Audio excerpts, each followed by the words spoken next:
Saat ini, dunia persilatan dihebohkan pemanggilan Adian ke istana oleh Presiden Jokowi. Banyak yang memberikan framing bahwa Adian ini mau dibungkam karena kerap kali mengkritik Menteri BUMN Erick Thohir dalam kebijakannya memposisikan orang-orang purnawirawan.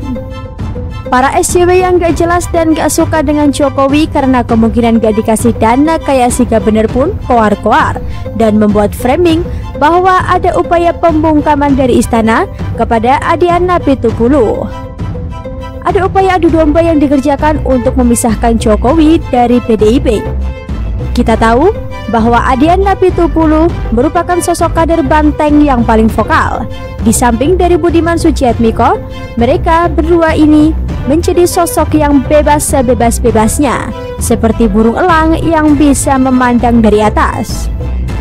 Anggota DPR RI Adian pun memang sering mencatat kritikan-kritikan kepada pemerintahan Joko Widodo, meski sama-sama dari kader Banteng. Jokowi dan Adian itu satu rahim PDIP, lahir dari benih demokrasi dan Pancasila, dan dibesarkan oleh Megawati yang disebut dengan Mak Banteng.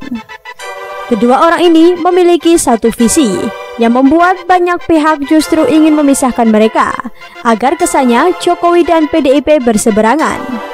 Dan agar berkesan Jokowi menggunakan kekuasaannya lewat istana untuk membungkam bahkan sahabatnya sendiri.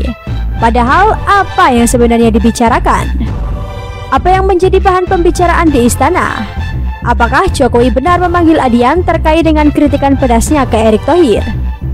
Apakah Jokowi memanggil Adian hanya untuk mendapatkan nasihat dari seorang yang sudah berpengalaman sejak tahun 1995 dalam memberantas Orde Baru?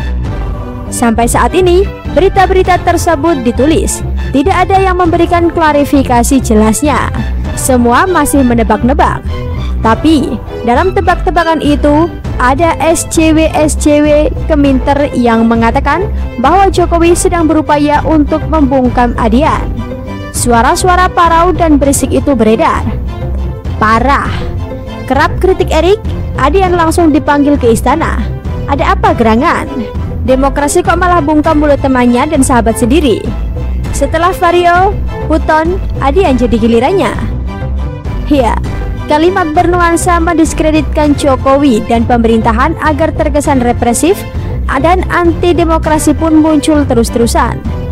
Pada akhirnya, Adian pun angkat bicara tentang agenda pertemuan internalnya dengan Presiden Joko Widodo.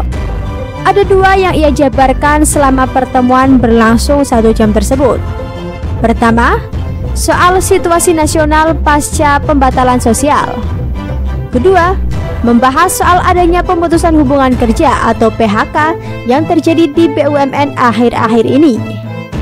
Justru Jokowi meminta Adian bicara apa adanya dengan gaya bahasa yang ia miliki, tak perlu sungkan.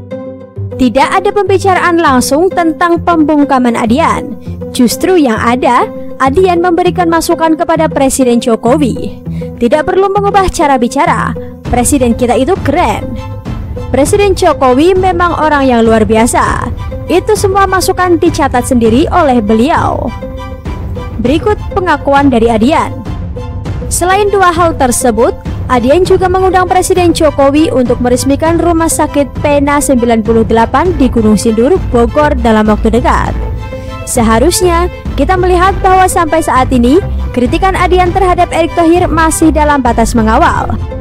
Data-data yang diberikan itu jelas sumbernya. Dia tidak beropini sembarangan. Adian dan Presiden Jokowi ini adalah dua orang yang punya satu tujuan, yakni kemajuan negara ini lewat rakyat, ekonomi, politik, kebudayaan, sosial, ideologi, dan berbagai segi. Adian Napitupulu, sang mantan aktivis ini memang juga punya kelemahan. Tapi, diyakini bahwa dua orang atau lebih yang sama-sama memiliki kelemahan, kalau bersatu, pasti bisa saling melengkapi satu sama lain.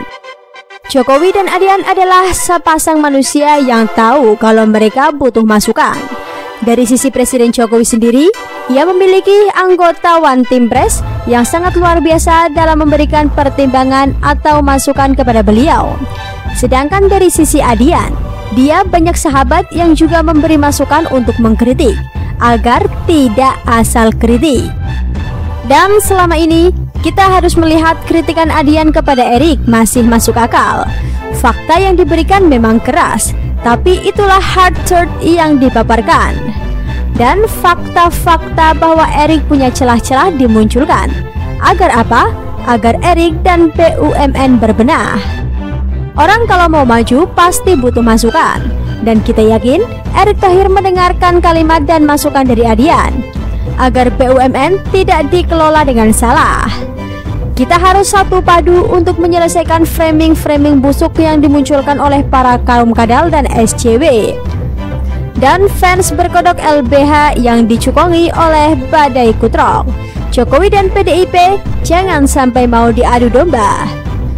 Presiden Jokowi dan Adian Apitupulu harus solid. Adian dan Budiman Sujatmiko pun juga menjadi dua orang yang bisa memberikan masukan. Kita percaya bahwa dalam mengelola Indonesia ini memang butuh kritik pedas macam Bung Adian. Bagaimana menurut Anda?